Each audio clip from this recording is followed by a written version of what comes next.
Mga minamahal kong kababayan, Super DM nga pala ang inyong Makata ng Bayan. Kanina nga nag-inspeksyon ako sa Lunita Rally, nagkagulo nga dito sa may gate dahil sinarado tapos tinulak ng mga kabataan. So kakapasok ko nga lang dito sa Lunita tapos nagulat ako dahil narinig ko yung boses ni Dilima.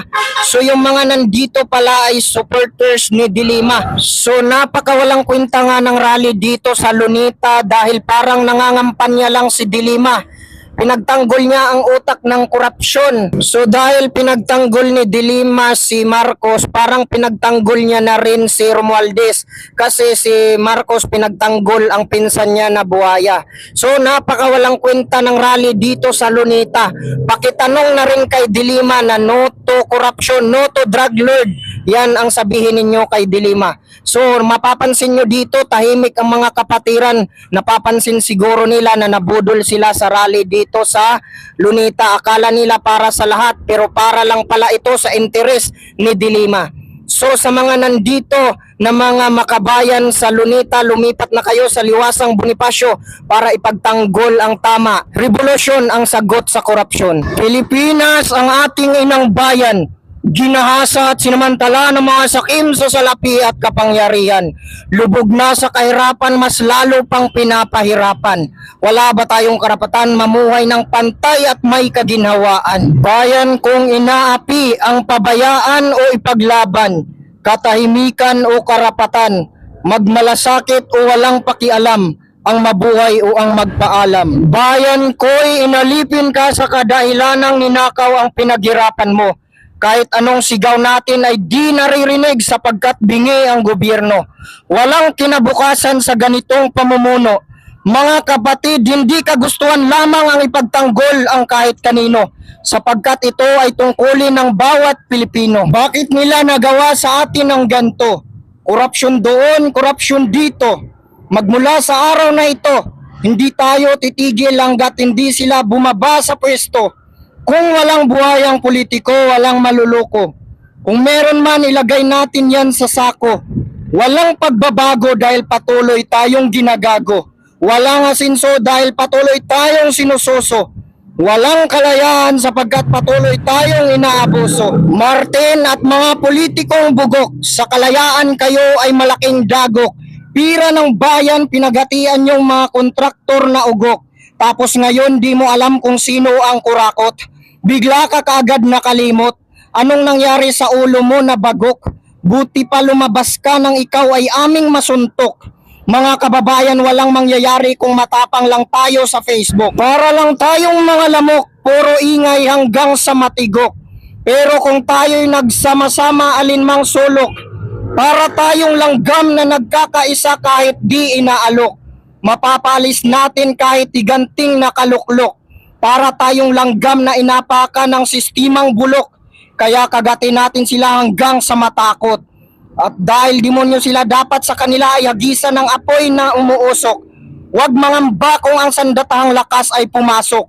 Huwag matakot kahit ilang kanyon ang nakatutok. Huwag iwanan ang ating mga puok. Manatiling nakatayo habang nakahawak ng pamukpok. Ito lang ang pag-asa natin para ituwid ang baluktot. Huwag kayo umalis kahit sa init tayo ay ma-stroke. Walang kalayaan kapag di umiimik, sapagkat walang tagumpay sa pananahimik. Nag-aalaga tayo ng buhayang mabagsik. Walang katapusan ang paghihirap kung walang paghihimagsik. Ang panahong lumipas ay di na maibabalik, kaya't huwag sayangin ang pagkakataong sinapit. Nilubog sa baha at sa kahirapan dahil sa kanilang panghihigit. Daig pa ang bagyo kung taong bayan ang humagupit. Hinubara ng pag-asa lalo ang mga maliliit. Lalaban tayo ng may pagmamalasakit dahil ang kabayanihan ay pagbubuhis ng buhay ng walang kapalit. Walang saysay ang buhay kung sa material na bagay nawiwili. Sapagkat tunay na ang pag-ibig ay di nabibili. Sabihin ng iba, Makata ng Bayan, wag ka na makisali. Dahil sa baha, hindi ka naman nadali. Yan ang salitang makasarili. Ako'y narito sapagkat ang pagmamalasakit sa kapwa at sa bayan ay higit pa sa sarili. Ang nagkasala ay dapat mapanagot. Huwag magpalinlang sa maling sagot. Sa awit ng Senado, ikaw ay salot. Ngayoy gumawa ng pagdinig para idamay ang Senado na galit sa kurakot.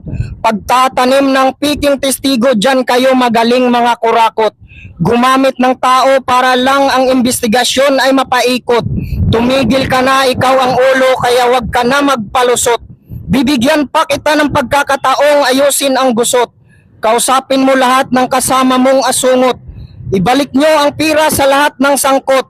Dahil kung hindi matitikman mo ang aming puot. Hindi ako ang makatang general na si Luna. Pero punyita, dahil sa ginawa nyo ako ay napamura. Para kayong mga anghel na ang sinasamba ay pera. Ang pagmamalabis ay sumusobra. Walang kabusugan hanggang sa walang matitira. Kaya lalaban tayo kahit magkagera. Ang korupsyon ay di bago pagkat ito'y luma na. Pero ngayon di makapagpigil kasi lumala na. Sa panahon pa ni General Luna, ang Kongreso na ang problema. Mga kasama, kaladkarin ang mga buhaya palabas ng opisina. Kawawang Pilipinas, inaapi ng mga buhaya. O bayan ko, ang pabayaan kay di ko kaya. Inang bayan na sa iyo ang aming diwa. Karangalang ipagtanggol ang kapwa. Sa salita at sa gawa, Pilipinong sumasalodo sa isang bandila. Sa kapangyarihan ng dila, lupigin mo ang mapagsamantala. Ilang buhay pa ang itataya kung mananaigulit ang mandaraya. Kailan namin makakamit ang tunay na laya? Nakakahiya sa ating bayani na nagbuwis ng buhay. Darating pala ang panahon na ang sakripisyo nila ay mawala ng saysay. Ipinagtanggol tayo sa mga nang-aapi, pero kapwa Pilipino din pala sa atin ang umaapi.